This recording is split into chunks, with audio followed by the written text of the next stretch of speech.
faut-il retenir de l'actualité européenne et internationale ce lundi 7 janvier? Voici en 16 minutes ce dont nous avons choisi de vous parler. Bienvenue dans Euronews Soir. À la une ce soir, le procès du cardinal Barbarin à Lyon. Il est accusé de ne pas avoir dénoncé des actes pédophiles dans son diocèse. Dans ce journal, les arguments de la défense qui parlent d'un procès spectacle et le témoignage d'une victime. 4 ans après l'hommage aux 17 victimes des attaques de Charlie Hebdo, de Montrouge et de l'Hyper-Cacher, des cérémonies en toute sobriété à la demande des familles. Une tentative de coup d'État tourne court au Gabon. Quelques heures après leur annonce à la radio, des putschistes ont été stoppés alors que le président Ali Bongo est à l'étranger depuis des mois. Et puis une commémoration majeure au Cambodge, le 40e anniversaire de la fin du régime des Khmers rouges qui fit exécuter près de 2 millions de personnes. Nous reviendrons sur la tardive reconnaissance du génocide. C'est un procès qui déchaîne les passions dans le sillage des scandales à répétition sur des affaires de pédophilie dans l'Église. Le cardinal Barbarin comparaît devant la justice à Lyon pour non-dénonciation d'actes pédophiles. Des actes commis par un prêtre avant la nomination du cardinal, mais dont il a eu connaissance par la suite. Le récit de Vincent Ménard. Assis sur le banc des accusés, mains jointes et visage fermé, c'est l'image qu'on retiendra du cardinal Barbarin au premier jour de son procès. L'archevêque de Lyon et 5 anciens membres de son diocèse sont jugés pour non-dénonciation d'agression sexuelle. Dans une déclaration lue à la barre, le primat des Gaules, qui n'a pas jeté un regard aux parties civiles, a assuré qu'il n'avait jamais cherché à cacher et encore moins à couvrir ces faits horribles. La question est de savoir simplement, est-ce que le cardinal Barbarin savait dans les rumeurs dont il était saisi ou les accusations qui pouvaient être portées, est-ce qu'il était suffisamment informé pour aller chez le procureur, point à la ligne, convoquer son chauffeur et descendre ici au palais de justice? C'est ça la question, il n'y en a pas d'autre. Les avocats du cardinal dénoncent un procès spectacle avec davantage de journalistes que de public présents dans la salle d'audience. Les plaignants, qui affirment avoir été victimes d'abus de la part du père Prénat entre 1986 et 1991, alors qu'ils étaient scouts, se réjouissent d'avoir brisé l'omerta de l'Église. Et ils attendent maintenant une réponse judiciaire à cette affaire.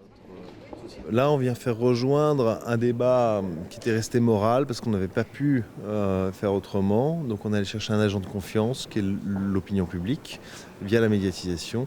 Et on revient maintenant à l'agent de confiance numéro 1 de notre société qui est la justice. Et on va voir si la morale et la justice se rejoignent et comment la justice se positionne. Le procès qui se déroule au tribunal correctionnel de Lyon et qui est suivi de près par le Vatican doit s'achever ce mercredi. Les prévenus encourent 3 ans de prison et 45 000 € d'amende.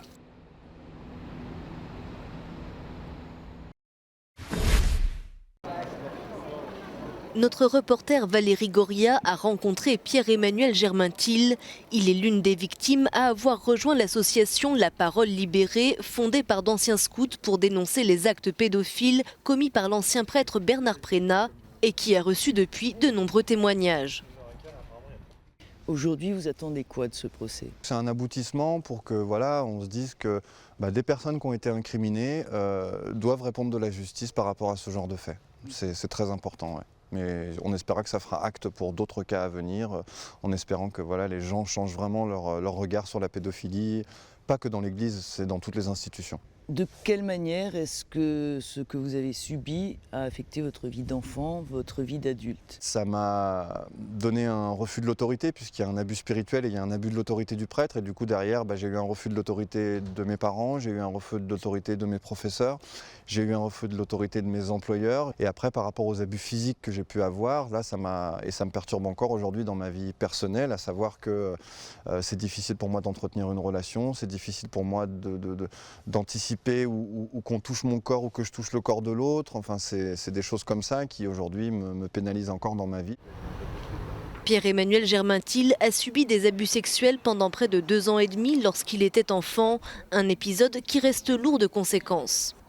Aujourd'hui, vos relations aux autres ont changé? C'est vrai que d'avoir libéré cette parole, ça a changé certaines choses et notamment j'ai des anciennes compagnes qui m'ont recontacté en me disant je comprends maintenant pourquoi. Puisqu'effectivement à l'époque je n'en avais jamais parlé. Est-ce qu'on vous a cru quand vous avez parlé? Bien sûr, oui, bien sûr.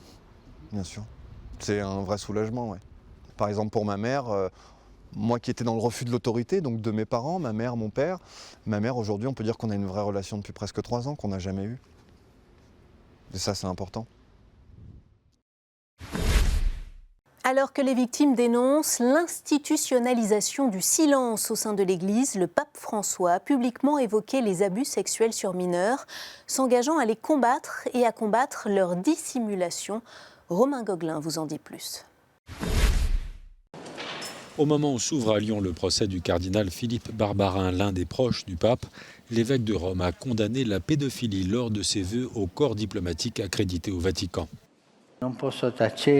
Je ne peux m'empêcher de parler ici d'un des fléaux de notre temps, qui a malheureusement aussi touché certains membres du clergé. La maltraitance des mineurs est l'un des crimes les plus ignobles et les plus odieux que l'on puisse imaginer. Sur ce dossier de la pédophilie, le pape François a par ailleurs affirmé l'engagement de l'Église à établir la vérité des faits dans lesquels sont impliqués des ecclésiastiques. L'évêque de Rome a convoqué pour la fin du mois de février les présidents des conférences épiscopales du monde entier pour un sommet sur la protection des mineurs. Ce furent les premiers d'une vague d'attentats djihadistes qui a depuis régulièrement endeuillé la France. 12 victimes à Charlie Hebdo, 5 autres à Montrouge et à l'Hyper Cacher. 4 ans après, le procès des complices des frères Kouachi et d'Amédi Koulibaly se fait attendre. Mais aujourd'hui, l'heure était au souvenir et au recueillement. 4 ans après les attentats de janvier 2015, des hommages ont eu lieu ce lundi à Paris. Une cérémonie s'est ainsi déroulée devant les locaux de Charlie Hebdo, en présence notamment du ministre de l'Intérieur, Christophe Castaner, de son secrétaire d'État, Laurent Nunez, et des familles des victimes. Il y a 4 ans, les frères Kouachi avaient pris d'assaut la rédaction du journal satirique. L'attaque avait débuté en fin de matinée. Des gerbes de fleurs ont été déposées en mémoire des 12 personnes assassinées. La délégation s'est ensuite rendue porte de Vincennes, là où 2 jours plus tard, le 9 janvier 2015, Amédi Koulibaly a pris en otage des clients de l'Hyper Cacher. Un des otages fut tué lors de l'assaut des forces de l'ordre.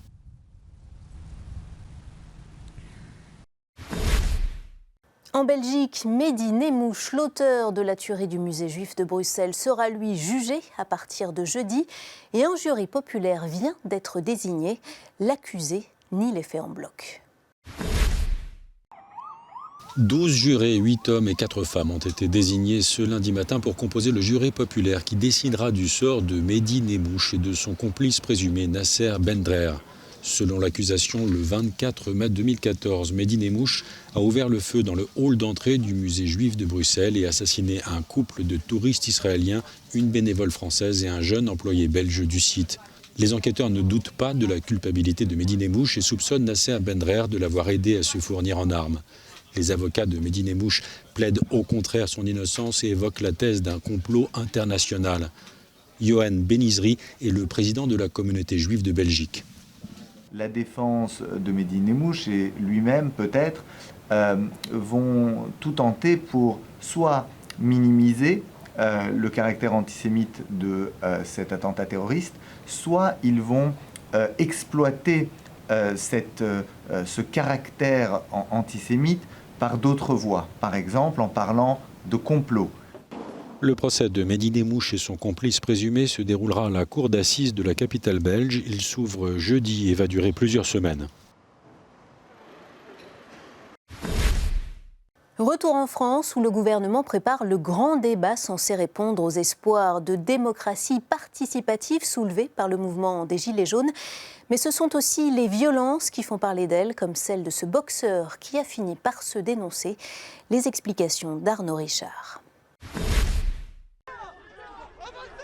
Ce sont des images qui ont fait le tour des télévisions et des réseaux sociaux. Lors de l'acte 8 de la manifestation des Gilets jaunes ce samedi à Paris, un homme frappe à plusieurs reprises ce gendarme mobile.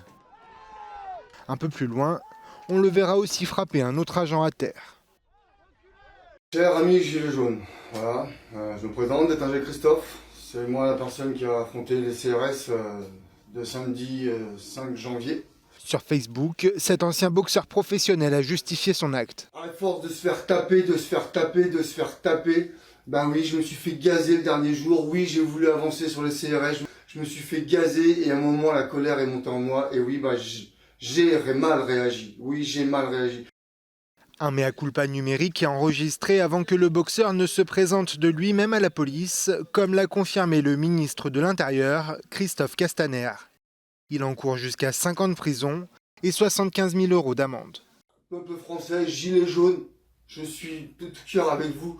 Il faut continuer pacifiquement, mais continuer le combat, s'il vous plaît. S'il vous plaît. De nombreux heurts ont à nouveau éclaté ce week-end partout en France entre gilets jaunes et forces de l'ordre. À Toulon, la police des polices a été saisie alors qu'un commandant s'en est pris à plusieurs manifestants. Jamais le Gabon n'avait connu de tentative de coup d'État. Mais ce matin, un petit commando de putschistes a pris possession de la radio nationale. Quelques heures plus tard, le chef des insurgés était arrêté, d'autres abattus. Retour sur ces événements et le contexte dans lequel ils ont eu lieu avec Raphaël Vive. Les rues de la capitale gabonaise Libreville sont restées calmes ce lundi. Seule la présence de véhicules militaires pouvait témoigner de la tentative de coup d'État menée dans la matinée. En quelques heures seulement, le gouvernement gabonais a repris le contrôle de la situation. 3 putschistes ont été arrêtés, les 2 autres tués. Dans les locaux de la radio d'État ce matin, leur leader a appelé à un soulèvement alors que le président Ali Bongo est en convalescence au Maroc. Il a également évoqué les violences qui ont suivi l'élection présidentielle de 2016.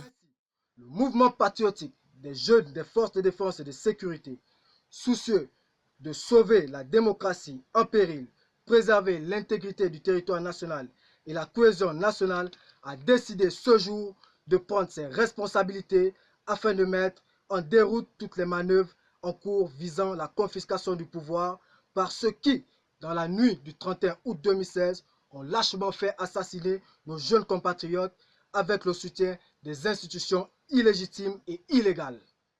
La famille Bongo gouverne le pays depuis 1967.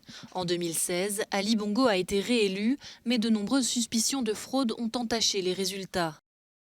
Le président est actuellement au Maroc après avoir été victime d'un AVC en octobre dernier. Le 31 décembre, il a adressé ses vœux aux Gabonais, mais n'a pas réussi à rassurer sur son état de santé. Malgré son échec, la tentative de coup d'État témoigne une fois encore de l'instabilité du Gabon depuis l'élection de 2016. Avec la convalescence d'Ali Bongo, le futur du pays est plus que jamais incertain. Un anniversaire lourd de symboles. Le Cambodge commémorait aujourd'hui le 40e anniversaire de la chute du régime génocidaire des Khmers rouges. Sous le règne de Pol Pot, en 4 ans, plus d'un 5e de la population fut décimée. Julien Pavie.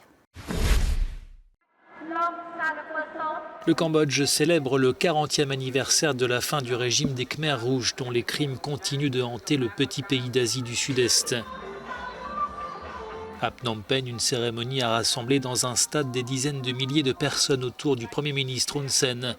Nous sommes là pour nous rappeler des crimes les plus abominables du régime de Pol Pot, a-t-il déclaré, tout en remerciant les troupes vietnamiennes d'avoir libéré le pays. Entre 1975 et 1979, près de 2 millions de Cambodgiens sont morts, victimes du régime de Pol Pot. Le chef des Khmers rouges, un mouvement communiste d'inspiration maoïste, met en place une dictature meurtrière pour débarrasser la société de l'influence occidentale et de la religion. Pol Pot entend bâtir une société neuve, sans classe. Arrestations, tortures, exécutions se multiplient. 1/5 de la population est exterminée. Pol Pot est mort en 1998 sans avoir été jugé, mais d'autres hauts responsables de Khmers rouges sont derrière les barreaux, condamnés à la prison à vie.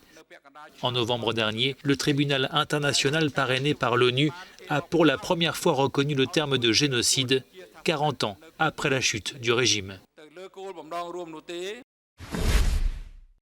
Avant de refermer ce journal, quelques belles images venues de l'île Sainte-Marie, un havre de paix pour les baleines. Voyez plutôt. Sainte-Marie, c'est l'île des merveilles, celle où les touristes vivent un rêve éveillé dans un paysage de cartes postales. Sainte-Marie, au large de Madagascar, est également le paradis des baleines à bosse. Est-ce que vous trouvez des baleines là-bas ou pas? Chaque année, de juin à octobre, 2 à 3 000 spécimens traversent les océans pour venir mettre à bas dans les eaux chaudes et cristallines de l'île. Chassées en Antarctique, elles trouvent dans l'océan Indien leur havre de paix.